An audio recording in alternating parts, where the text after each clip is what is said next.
All right, today I'm going to install the natural gas conversion kit to my new Blackstone grill. Got a Blackstone grill for Christmas and want to be able to use it off of natural gas instead of propane. You have to change the orifices inside of it.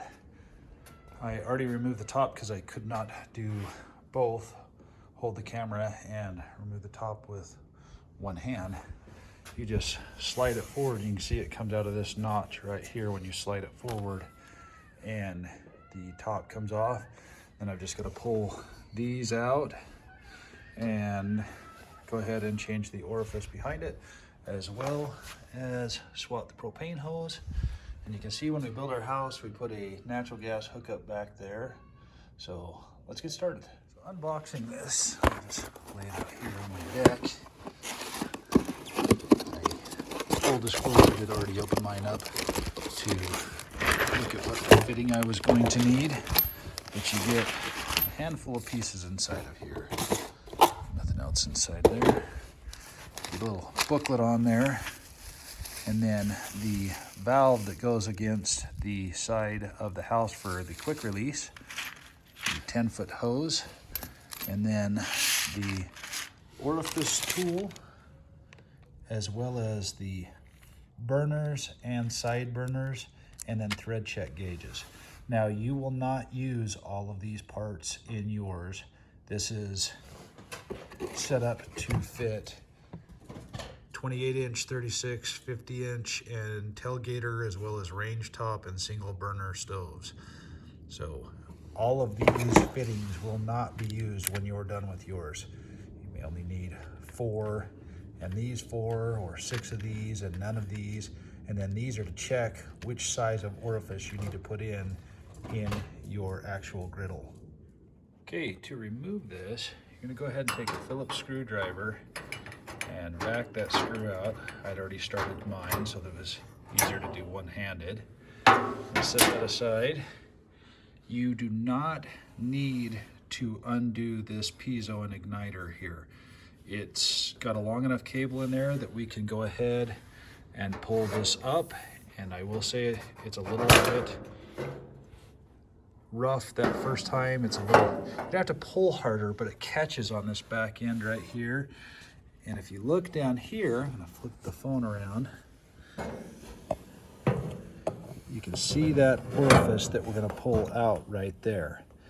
So we'll have to repeat that across all 4, and I'll do that now, and then we'll grab our orifice tool and pull that out. All right, grabbing the orifice tool out of your kit.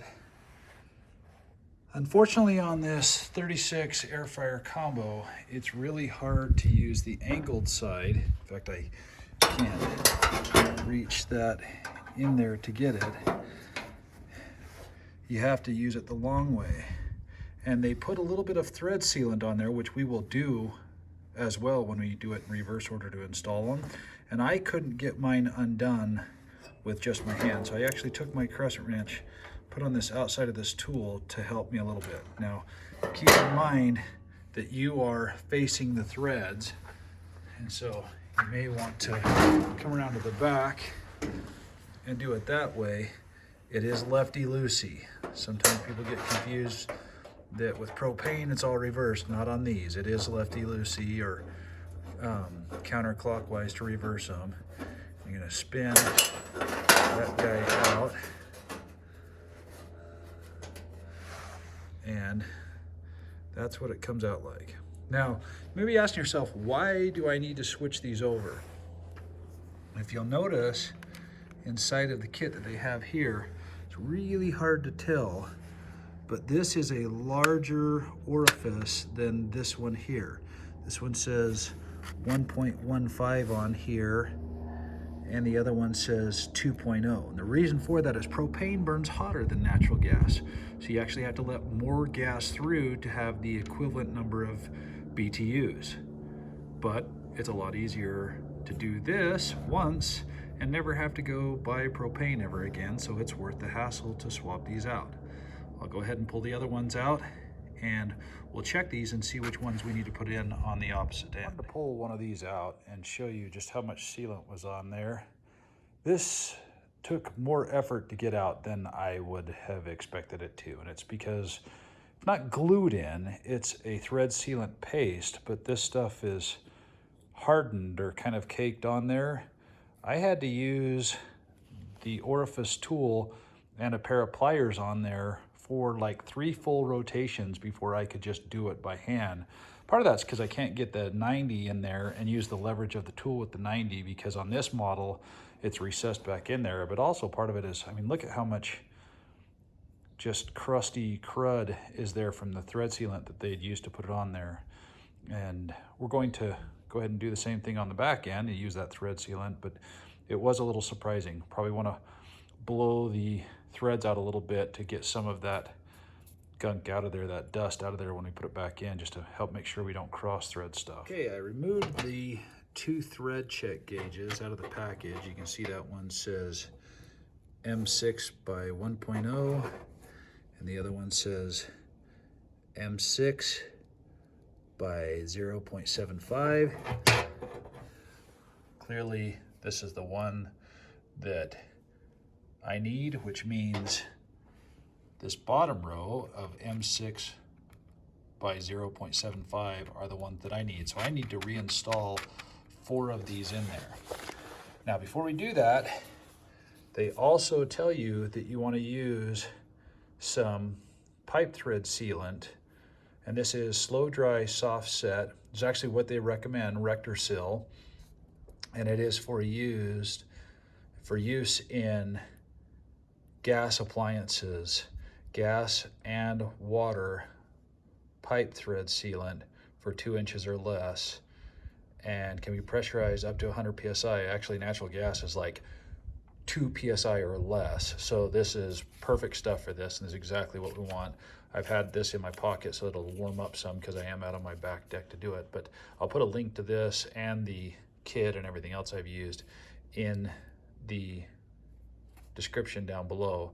But let's get some of this on one of our M6 by 0.75 for my model. You'll want to obviously check it for yours and start threading that in there by hand. Okay, I went ahead and open this up, and you can see it's a little bit yellow in color, and I got thread sealant around the threads in here. Not too much, but just enough to, as we spin it around in there, that it will go ahead and coat all the threads.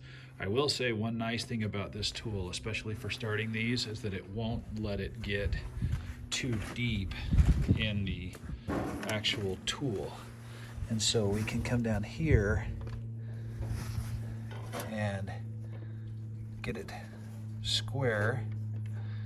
Sometimes it's a good idea to turn it the opposite direction, a quarter or half turn, to get it started, and then get it going the right direction, clockwise obviously, and tighten that in there.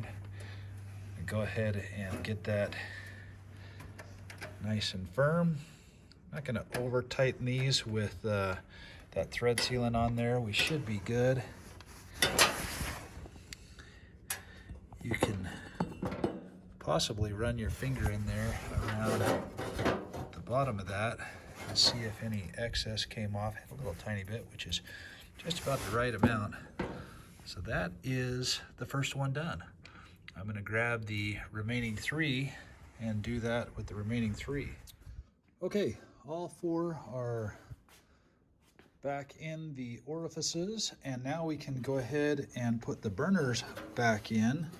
And to do that, I'm going to put the back in and give it a little pressure, and it'll fall right back into place. Same thing, you want to put that bottom in, give it a little pressure, make sure you're lining up the ceramic piezo portion there. So pressure down. Both pieces go in the hole there.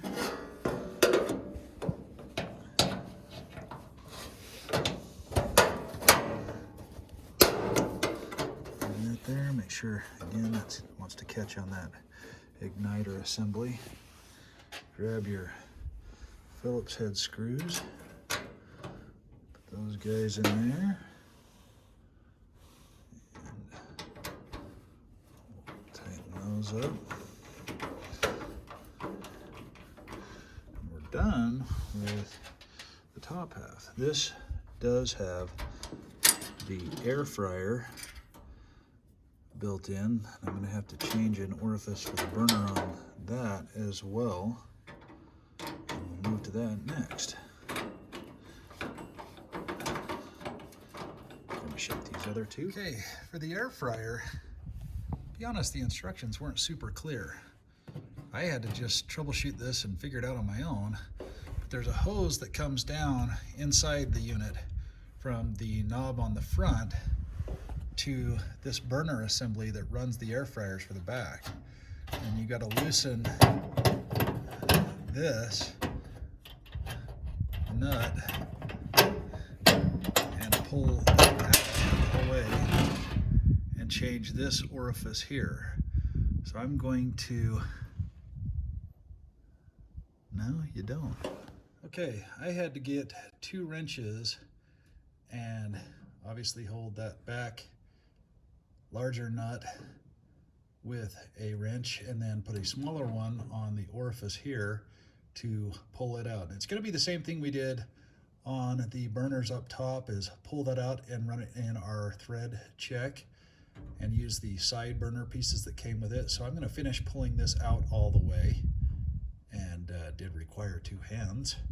So let me get that out and we'll see which size we need to put in there. Okay, I honestly have to admit that this was the check valve we used to determine the main burners, but for the side burner, it was a M6 1.0.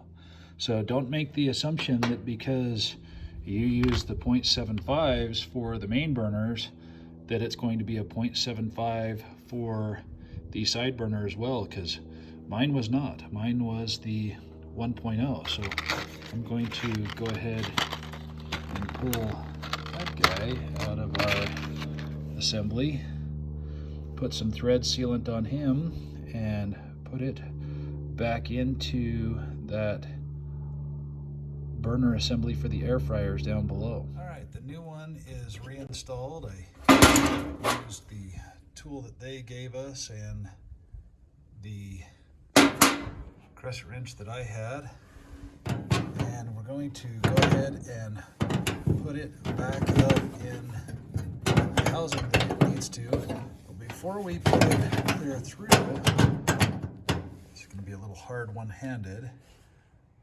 I need to get that brass nut that goes over the end here. Set the phone down for just a second. I'm trying to go below, maybe it'll get it. Put that nut on there.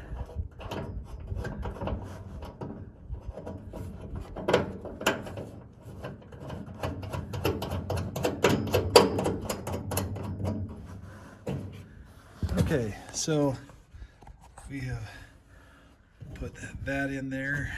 I've got it finger tight now. Go ahead, put our crescent wrench on this side and get it up snug. Okay, that's good. Now that is the whole assembly that runs all this air fryer burner underneath here. Now we can move on to connecting the natural gas line or whip on the side of the unit itself. Okay, to remove the propane whip off of here, you can put a wrench on the top there. It's a little hard to see, the black piece there that goes into the pipe, the distribution pipe for all the burners, and a crescent wrench down here. I've already cracked mine free because it took 2 hands to do it, because I did have to run the wrench on both sides. And we can take our new 10-foot whip, run it through here. This is a beveled fitting. You're not supposed to or need to use thread sealant on that beveled fitting. I am obviously going to check it for leaks when I'm done here. We'll actually do that as part of this video as well. But there's our new 10-foot natural gas whip ready to go here.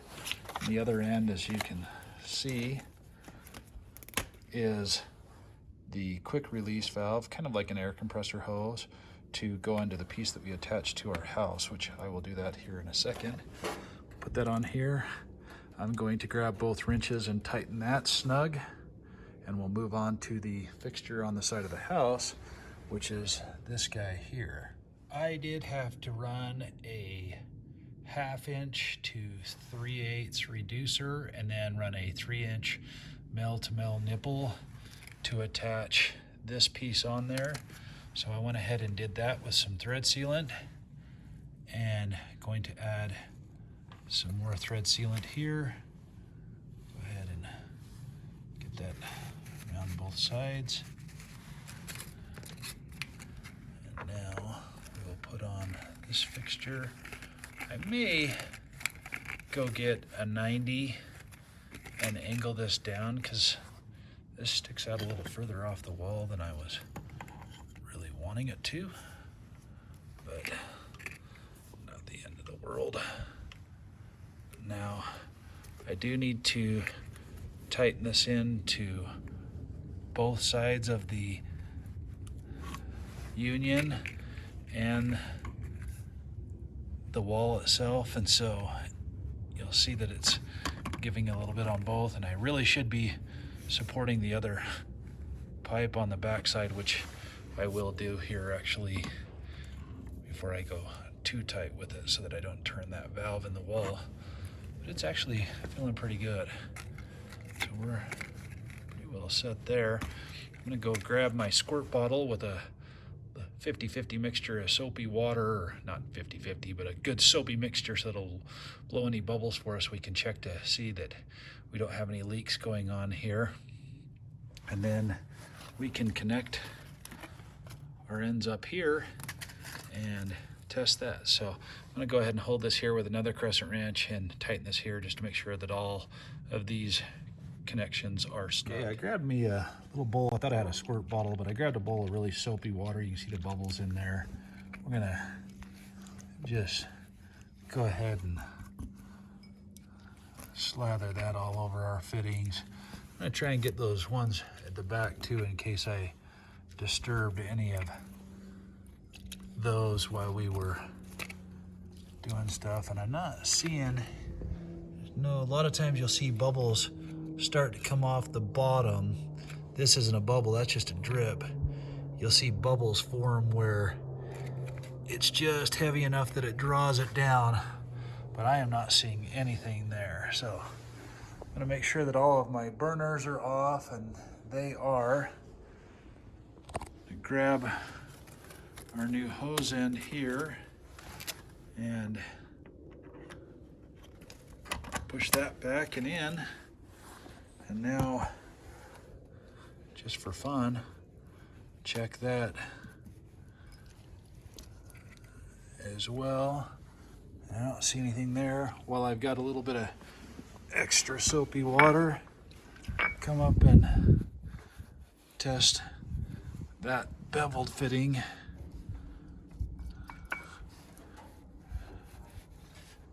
As well, and I don't see anything going on there. It's not a good idea to use the old sniff test where you say that, oh, I can smell natural gas, so I don't need to worry about doing soapy water, or even one of the oximeters that can sniff it, one of the sniffers. Because this gas line's been installed at my house for 5 years, but it's never been bled from this point. So it could be pushing out air slowly right now and not gas, and you wouldn't smell it. So it's always a good idea, and it takes you 10 seconds to just go grab a bowl of water and test it and do it right. But there's our new whip. It's moved over, everything's all installed there. We're honestly done, but I'm gonna go ahead and, just for the tail end of this video, put everything all back up on there and run it to show you that the burners are all going happy. But everything's pretty well done at this point. Before I put the top on there, I went ahead and fired up the burners. You see natural gas definitely has a very blue flame to it. And that's a good sign. If you're getting a lot of orange, it means that something isn't adjusted right, because natural gas should have a very blue flame. But they're all burning good. Everything looks good there. I'll go ahead and throw my cooktop on there and try the air fryer as well, but everything's going the right direction. All right, one last final check. You can peek in there and see the burners going. It's a little hard to see with that blue flame, but also on your air fryer, it's gonna get a little loud. You sneak up underneath there, you can see the burner going for the air fryer.